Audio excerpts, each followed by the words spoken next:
PRT, we belong to you.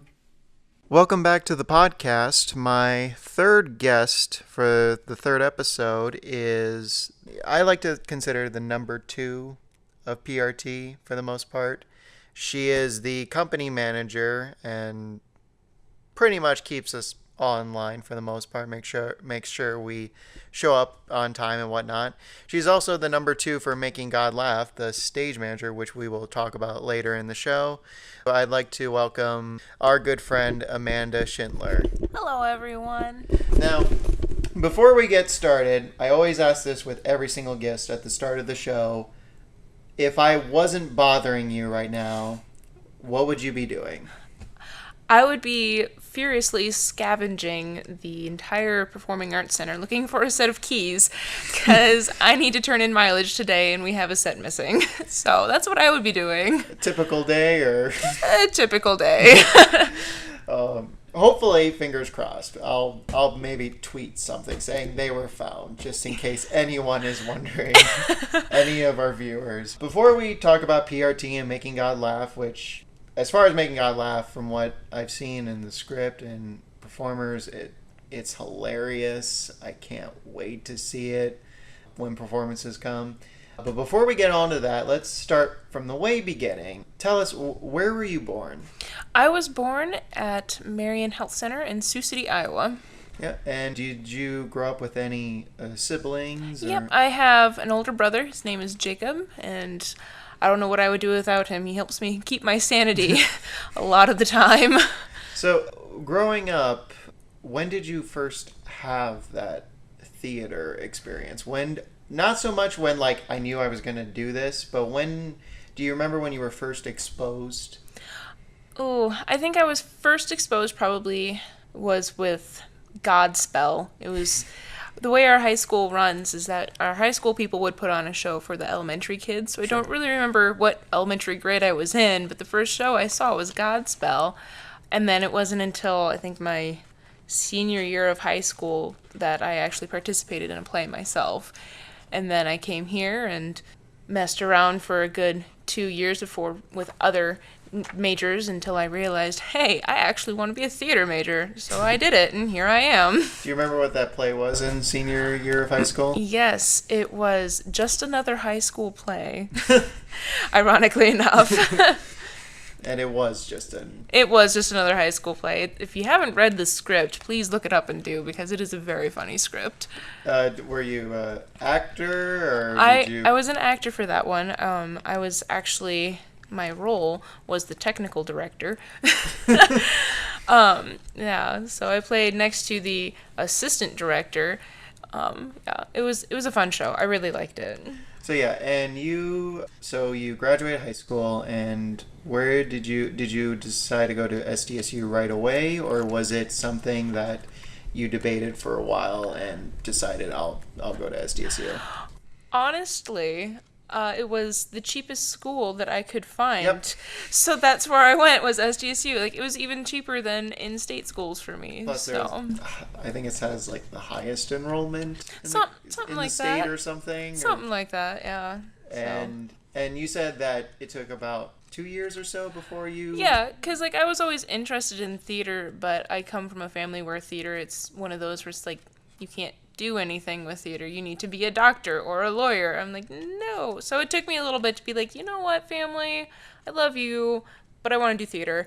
So that's what I did. And I want to ask, speaking of that, what was their reaction when they first saw a show that you worked on? Because I know that from typical responses of bringing up the theater, Mom, Dad, I have some news, I want to be a theater major, it's either been really supportive or iffy, but usually 9 out of 10 times they see something that's, wow, I didn't know you actually did this. Do you remember if there was a show where they're you know what, Amanda, do that? I'm not entirely sure, honestly. The first production they ever saw me in was, unfortunately, Capers. So, not the best production to see me in, but Capers is fun. I love Capers. Oh, yeah. Well. So yeah, it was shortly after that I told them I wanted to be a theater major. And my mom's like, well, if that's what you want to do, go for it. My daddy's like, I don't understand it, but okay. So I mean, yeah, they were accepting of it, a little leery, but accepting of it. I mean, it's one of those. You're an adult. It's your money. If you want to go for it. And yeah, so Capers. Do you remember what part you played in Capers? My first year of Capers, I was Britain in Axis versus Allies, and I was also one of the soloists for Lady Marmalade. And that was probably one of the most memorable moments was Lady Marmalade. Yes, Girls Dance. you could say memorable. And so you decide to do Capers, and you're like, okay, I can see myself doing this. You've mostly done behind the scenes, though. What was your first show behind the scenes? Oh. Whether it was ASM or wardrobe or board op. What was the show we did before Legally Blonde? Oh, it wasn't The Nerd. I did wardrobe for a show. Zach Swanson was in it. I had to help him change pants. Maybe it was The Nerd. It was The Nerd because he was in it. It had to have been The Nerd. I could could have sworn that I was out in the audience for The Nerd. Oh well. Anyway. If you want to say The Nerd, nobody's going to question. No one's really going to question me now. So tell us, Amanda. What was your first behind-the-scenes operation for a theater show? The first behind-the-scenes operation that I had was I was wardrobe for The Nerd, and then that was followed by ASMing for Legally Blonde. And I really didn't do anything per se with theater behind the scenes anymore because I managed to get a job here at our Performing Arts Center, and I did a lot of sound and lighting and recording and all that fun stuff for the Performing Arts Center instead of theater. So I haven't gotten to do a lot of shows with theater, and I would have liked to, but at the same time, I kind of needed to pay rent. We're working with the theater, though. Learning lights and sound. And I was learning stuff that I would be using in the theater, but just getting paid for it instead of doing rehearsals every night and whatnot. And I got to meet a lot of neat people that way, a lot of famous people that way. I think the hardest thing that I've learned working at the Performing Arts Center is not to get starstruck, which can sometimes be hard. But, yeah. And a special thanks to Patty Lapone for giving us Wi-Fi. Yes. Before we get to PRT, though, I do have to ask, what can you say about your experience for ASMing Legally Blonde? It was the best calm conversation I've ever experienced. Granted, it was the only calm conversation I've ever experienced. Legally Blonde was very pink. It's not my favorite color. Shrek will be very green. Which I'm okay with green, just not pink. Yeah, Legally Blonde was great. As much as I hate the color pink, I would love to go back and do it again, just because it was so much fun to do, and the audience was always so wonderful. Yeah. I think it was probably, I could be wrong, but in recent years, one of the bigger shows we've done, spectacle-wise. I mean, we had moving platforms. I think, did we have fireworks for that? No, we didn't have fireworks, but we did have river dancing. That's true. Oh, yeah, and the stage actually extended past the stage. Yep, we had a lot of quick changes right on stage. Props to Cameron and Rachel. Props. Wherever you are, thank you. Props. Favorite number? Oh, goodness. It depends on the day and the situation. Sometimes someone will say, oh, just stay positive. And all that pops into my head is, keep it positive.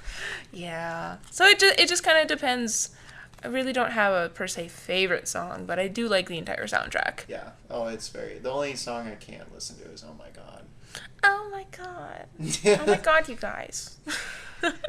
Oh my God, I hate this song. But also honorable mention, Gay and European. Gay and European. That was yes. probably, honestly, in my graduating and whatnot, looking back, favorite moments on stage, that whole number. Yup. Waving gay pride flags and belting it out. Props to Nick and Aaron. Props to them. Props. Both in the company. Now, we get past that, and I want to say it was the summer. It was the summer after Legally Blonde, right? Or was it 2 summers after your first rep? I want to say it's the... My first rep was last year. Right, so that would mean it was Legally Blonde was... The year prior. Yeah, so... Not the most recent school year, but the school year prior. Right, so... Yeah, that would have been 11, fall of 11. So your first rep experience was last year. Tell us, what did you do last year? What exactly was your mindset going into rep? Oh dear God, what did I get myself into? Kate Connie, she'd been trying to talk me into doing rep for how long? And once I became a theater major, it was one of those where it's required, you have to do reps. I'm like, all right, better do it now. So I did, and I had a blast. I came in not knowing what to expect, just wet behind the ears, and just not knowing much of anybody besides who was already at SDSU, and just the learning curve that it took and figuring out everything that you need to do. It's just insane, and just having the hours that we worked and putting up 4 shows in less than a month was just astronomical. 4 different shows. Completely different shows. 2 musicals and 2 straight shows. Yes. It was definitely an experience, and I'm really glad that I got to do PRT. Is there anything current Amanda would tell past Amanda about getting into rep? Keep it positive. Because just to give an idea for everyone, how many hours do we work a day? Oh, goodness. At least 9. At least 9. Yeah. We're scheduled for 9. But, like lights and sound, when there's a show that comes up, especially on strike days, you could be there until 2, 3 o'clock in the morning. Mm-hmm. And that can make for a very long day. Yeah. So it can be anywhere between 9 and 12 hours a day. And we typically work 9, but it's spread out through a 12-hour day. Yes, because we have 3 hours of break, yeah, which is really helpful. Yeah, but it's one of those. Yeah, if I meet anyone who's I want to do rep, I do tell them like it's going to be a lot of work, and you'll enjoy it in the long run, but there are going to be moments where you do need to step outside, cool off. Yeah, you need to pace yourself. Yeah. Definitely need to pace yourself, otherwise you get burnt out way too quickly. Yeah. And so now we're into this year, and I mentioned before you're the company manager. What does the company manager typically do? Well, that depends. Are you talking about before the season starts or after the season has started? Why don't we start with before? Oh, goodness. Before the season starts, essentially from the day that I was hired, I have been working, putting together the discount cards for both Brookings and Brandon, getting cars for the ASO and all the Suburbans that we'll need to take down to Brandon, getting housing figured out and financial aid for people, getting people paid, which I'm still working on, unfortunately. Doing that, getting together all the paperwork that all of the company members are going to have to fill out prior to getting here, plus once they get here, getting them that paperwork. And then it's during the year, or the season, it's just a lot of a continuation of that. So, like I mentioned earlier today, I'm trying to find a set of keys so I can go turn in miles for the cars. So I do that. I'm putting the finishing touches on the Brandon discount card. I work a lot of box office hours, especially with Shrek, when almost everybody's in rehearsal for that. So I work a lot of box office hours. As I also mentioned, I'm still working on financial aid stuff, getting people paid, because that's always a bear cat, but we love our financial aid people. So yeah, it's just mostly continuation of doing different things, getting the season ready, keeping it going, trying to keep everybody sane. A big part of it is getting a lot of popsicles for everybody. Yes, and thank you for that. We just got our first set of popsicles? Second set of popsicles. Yesterday. And during a strike night, it helps a lot. It does. I'm thinking if I can play my cards right the next time around, we're going to get fudge bars. Oh. I'm going to try and get some fudgesicles, but we'll see. Random question, favorite type of popsicle, ice cream? My favorite ice cream is a tie between chocolate and cookies and cream. As for popsicles, if it's a red popsicle, I will eat it. I love the red popsicles. If it's a Freezy Pop or a regular popsicle, I like Rocket Pops. They're just anything that's cold and delicious. I will eat it. Yes. Rocket, yeah, I think my go-to favorite is Rocket Pops. But at the same time, if I'm given anything after working many hours a day, I'll take anything. Yup. So, and also you're in charge of making sure everyone is here on time. Yes, that is always a challenge because we do work long hours and some people sleep a little bit later than they should. Mm-hmm. And we do get some latecomers, but we haven't had too big of a problem yet. I always tell them I'm going to throw something at them, and I like to think that'll help, but I can't really throw things at people. Without mentioning any names, do you have a favorite moment of it? What's your reaction when you have to call someone and be like, "Hey, you up yet?" I haven't had to be any, "Hey, are you up yet?" It's more like, "Hey, where you at?" "All right, get here. Bye." And of course, there's probably one or two people who are like, "I'm here already." Yeah, I've had that where they'll sneak in and be like, "Where you at?" And like, "I'm up in props." Okay. Being a ninja. Good to know, you little ninja. Yeah, but I try to keep tabs on everybody. Yeah. So, and before we get to making God laugh, what would you say is the most rewarding part of being a company manager? Well, I've been told it's a very thankless job. And there are some aspects of that where, yes, I can see that. But at the same time, from my experience as company manager, I've found that being super nice to other people and giving hugs and whatnot and just going the extra mile to help someone out, like run lines with them, or if they're stranded in Pugsley, going with them to get their tire fixed, helping them out that way. I find it helps a lot, and then in turn they'll go and bring you coffee, or when you're just alone doing nothing, they'll come in and give you the biggest hug or bring you a popsicle, so it's just those little things like, "Oh, I am loved, yay, they like me." Are you doing anything else, house managing or anything? Yes, I'm actually, besides being company manager and stage manager for Making God Laugh, I'm also house managing Lone Star Love Potion and Shrek. Both Lone Star and Shrek. Yes. And Lone Star will be next week, next Wednesday, and Shrek will be the week after. And you excited for both Lone Star and Shrek? I'm excited for Lone Star.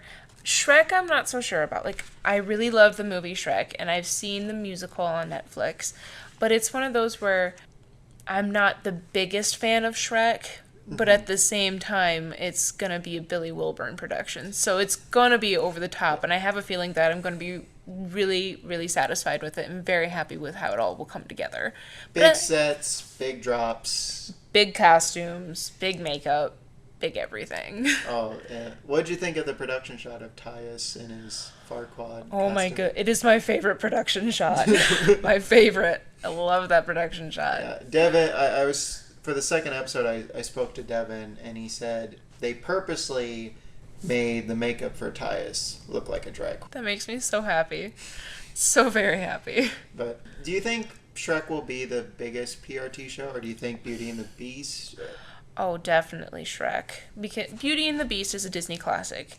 So you'll get the little kids and you'll also get the adults with that one. But at the same time, Shrek came in at a time where you have not only the little kids, but you're also going to have the teenagers and the adults. So Shrek, I think, in my opinion, reached to a larger audience than what Beauty and the Beast had. Yeah, I remember watching the movie as a kid, and you think it's funny, and then you watch it as an adult, and there's a lot of other stuff in there. Like, I never got the compensating joke as a kid. Yeah, Disney is really good about having jokes hidden in there for adult humor, which is really nice. And now on to the big one. You're probably, with the exception of company manager, your main priority, stage managing, Making God Laugh. Yes. For those who don't know, without spoiling anything, what can you say about Making God Laugh? Oh, goodness. Well, Making God Laugh is a comedy with some heavier overtones to it. It takes place in 4 scenes, each 10 years apart, set at various holidays. We start out at 1980 with 3 newly launched childrens. We have a priest, an aspiring actress, and a former football star. And they all return home, where we learn of their plans and their dreams as they embark on their adult lives. The parents, however, get this whole empty nest syndrome, which all parents go through. Mine are doing it right now.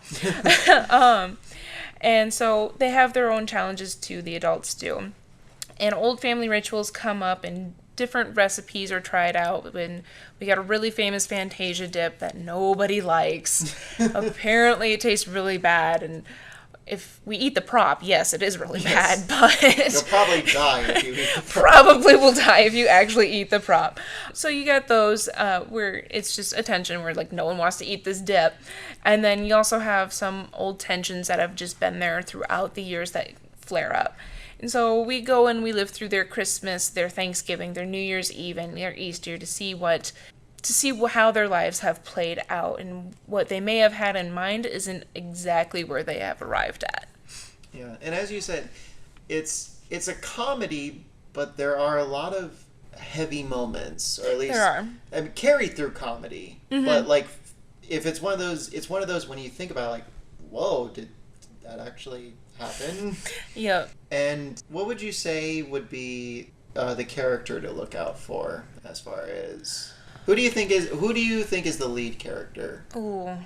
It's a very ensemble show. Yes, it's a very ensemble show because each character and each actor carries their weight equally. Yeah. I would have to say though that the main tension would have to be between Evan's character Maddie and Alex's character, the mom, whose name is Ruthie. I would say that those two would probably be the main, per se, because their conflict is the biggest conflict within the family. Yeah. Well, from what I understand, and again, without spoiling anything, it seems to be the character Ruthie seems to be one of those you could climb Mount Everest and you'll never meet that expectation of her. Mm-hmm. She's very set in her ways. She has these big dreams and aspirations for her children, and what she does, it's within good spirit, and she tries her best to lead them in the right direction. But as with anything, regardless of how you raise your kids, they may not end up where you want them to end up. So it's one of those where she is that character where she wants the best for her children, even if they don't exactly know or want what she thinks is best. And what I love about the show also is all the characters have like a shade of gray in them. It's not like a Shrek where Shrek's the good guy, Farquaad's the bad guy. They all have faults in them. Mm-hmm. But at the same time, it's hilarious. Mm-hmm. Making God Laugh is one of those plays where it's very heartwarming. And it's one of those where you can watch this play and there is at least one, if not more than one character in this play that may be someone that you know or is someone in your own family, which makes this play just so beautiful because it has that touch to it where you can connect with it. Mm-hmm. So it's a very wonderful play. I'm very honored to have been able to be a part of this and to stage manage it. One thing I've really been, I think PRT does a very good job of casting. Mm-hmm. Putnam, I thought everyone did a fantastic job, and seeing Making God Laugh, everyone gives it their A game for that. And same thing with Lone Star, and of course Shrek will tear down the house when we get there. It's in the horizon. Weeks. I see it, but we got a ways to go a bit. But everyone gives their A game. Mm-hmm. And it's Making God Laugh, I think, is the type of show where if you miss it, I feel like you're gonna miss out on a great. You will. Yeah, and it's no disrespect to any of the other shows. They're all great. They're wonderful shows. Wonderful shows. But I think Making God Laugh probably has the most emotional impact. Mm-hmm. And at the same time, it's funny. It is so funny. There are just so many quirky one-liners in it that if you're not paying attention, it's like, wait, did that just happen? Things you just wouldn't think about. Exactly. It's wonderful. And what's a typical job for the stage manager? What do you typically do besides attend every rehearsal, obviously? Well, it's my job to make sure the floor is swept in case they decide to fall down, and they don't get dirty. So yeah, I sweep the floor. I'm always there earlier than everyone else, and I'm usually one of the last people to leave. So I do that, and for my cast, I really want them to succeed in this play. And so I've been more than willing and happy to go and run lines with them to help them learn their lines. I've done that. Well, that's the thing, too. Like, most of this cast has another show as well. So Yeah. it's those type of moments where, in the long run, it works out doing a night read-through. Yep. So I help them do that. I take line notes, rehearsal notes. I take a lot of notes, post a lot of reports. I'm essentially the center hub for information, pretty much. Yeah. And even after showtime, you're still, even when the show's up, you're still working. Yep, even when the show is up, I still have to work. My main concern then is doing all the lights and sound cues, because at that point the show is out of my hands. It's all on the actors. The only thing I can do is give them their, like I said, their light and sound cues. That's all I can do for them. And I hope they succeed so much. It's in their hands. It's in their hands, so I only hope and pray that when showtime comes that everything goes correct, as anybody would, mind you. Yeah. And did you have tech this morning, or is it later? Nope, we had tech this morning. Tonight is our first dress rehearsal. Tech, as always, is tech. So I brought a big old bucket of sanity, and we've been munching away on that. Much so needed. it's very helpful. We had a few rough spots this morning, but in the actor's defense, we haven't had a rehearsal since Friday, so I don't think that really helped any. But I think they know where their trouble spots are, and I think tonight it'll go a lot smoother. It'll be a lot better. We actually get to add our costumes tonight, so hopefully we won't be missing any props or any costumes, and thing will go as according to plan. Well, that's one thing about rep that it's one of those that I'm amazed with. If this was an SUT show and like we perform in 2 days and we're having major rough spots, there would be a problem. But because PRT, we're literally here all day, all night. Those 2 days, like 2 days later, it'll be like completely fixed. Yeah, because it's like the amount of rehearsals that we have are jammed into such a small time frame. Like, we can put together a show in 2 weeks, and it'll be wonderful by the time we open. Whereas an SUT show, since we don't have those multiple time areas, we can only do at 3, maybe 4 hour time slots every night, and so it takes longer. It takes more like 4 to 5 weeks sometimes to put together a show. 2 shows a semester. Yeah, so. And any last words for making God laugh? Break a leg! Now, before I let you go, and again, thank you so much for doing this. You're very welcome. Thank you for letting me annoy you for however long this thing is, and I just want to also say, we love you to death, because those popsicles and insanity and those hugs definitely help out. Like, you walk in just having the worst day, and you get a hug and a popsicle, and I'm like, I'm better. But one last question, and I've asked this with everyone. If PRT had a Broadway budget, or let's just say PRT was on Broadway for some odd reason, is there a show that you wish PRT could do? Forget money, forget space, forget actors and all that. Is there a show you'd like to see PRT do someday? Oh, goodness. I don't know. There's so many. Top 3, or? I'm just trying to think of shows in general. Give me a minute here. That's fine. Devin's response was Lord of the Rings. Lord of the Rings would be fantastic. Would it be a musical or a straight show? I know exactly what we need. Avenue Q would be fun, I think. Oh my god, that'd be... Avenue Q. Or the Book of Mormon. However, I'm not entirely sure how well that would go over here in South Dakota. I don't even know if Avenue Q would go... I mean, I know Vermilion did it, but at the same time... Ooh. I mean, yeah. I love both of those shows. They're hilarious. And if PRT did it, I will be the first one there. Yup. But I definitely guarantee you we'll probably get some complaints. Or at least a phone call saying, what the heck? Why did you put this show for PRT? But Yup. fingers crossed, 2015, PRT. PRT 2015. You never know. Well, Amanda, again, one last thing, what are the performance days for dates for Making God Laugh? Well, Making God Laugh opens this week. Woot woot. Here in Brookings, it'll start on June 18th through the 21st, and that'll be at 7:30 p.m. and we'll have a matinee on June 22nd at 2 p.m. And then we will reopen in Brandon on July 18th, run through the 19th. We'll have another performance on the 23rd of July at 7:30 p.m. and there will be a matinee on July 20th at 2 p.m. So buy your tickets.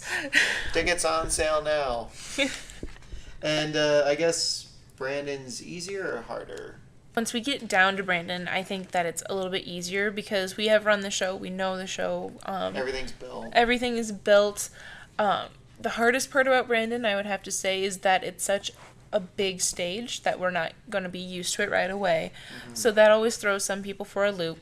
The bigger stage, the bigger playing area, and quite possibly the drive back and forth every day, too. Especially after a strike. Yeah, especially after a strike. It can get a little rough. But, there is nothing like it, seeing that Brandon stage compared to Donor. Oh, my goodness, yes. Love Brandon. So, get your tickets, folks. But, again, Amanda, thank you so much. We love you to death. I hope you find your keys. Thank you, I do too. Fingers crossed. If not, curses to whoever lost it. That's all for this episode for today. Join us next time. We'll see you then.